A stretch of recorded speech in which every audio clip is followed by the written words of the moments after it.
Hi there, so here's a video on how to do sciatic flossing. The purpose of this exercise is to reduce sciatic-like pain coming down the leg, pain into the lower leg.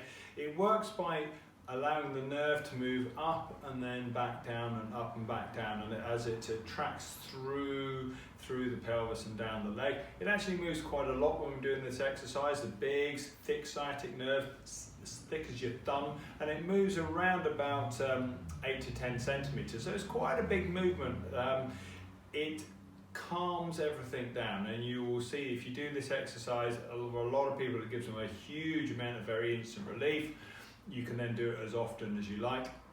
Somewhere between 3 and maybe 12 repetitions is sufficient, and some of you might find that actually doing it on the opposite leg actually really helps as well. Okay, I'll go through and demo it first of all on the left leg, on the right leg, and then we can actually just see it in action. So the first part is to tip your head back, extend the leg out, and gently just pull the toes up. If that's uncomfortable, keep the toes pointing out.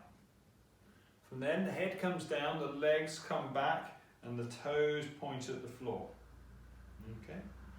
And then we do it as one smooth movement. So leg comes out, head goes up, maybe the toes come back, maybe they don't, and then you drop down.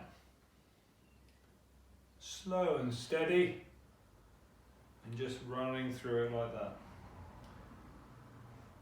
Up, down, up, and down. Okay, just repeat exactly the same on the right leg.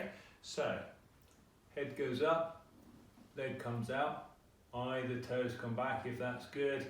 If not, just keep the leg at the foot in that neutral position. Head comes down, toes point down at the floor. Head comes up, toes come up. Head goes down, toes go down. A couple more.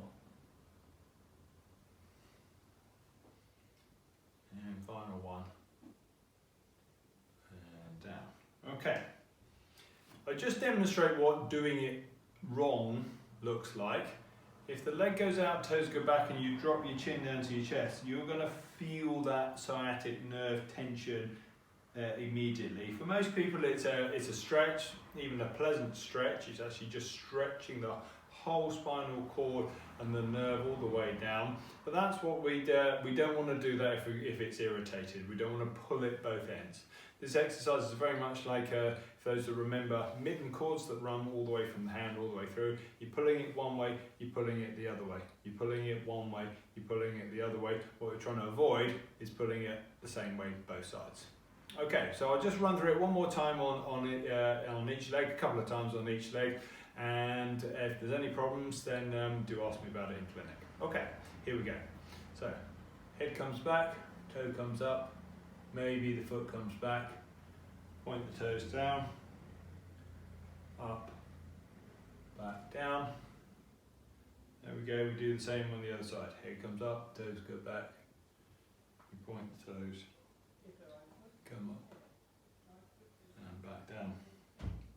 Do it either on the side that hurts, that's the place to start. Some of you will benefit from doing it on the other side, some of you will benefit from doing it both. You have to feel your way into it. Okay, see ya.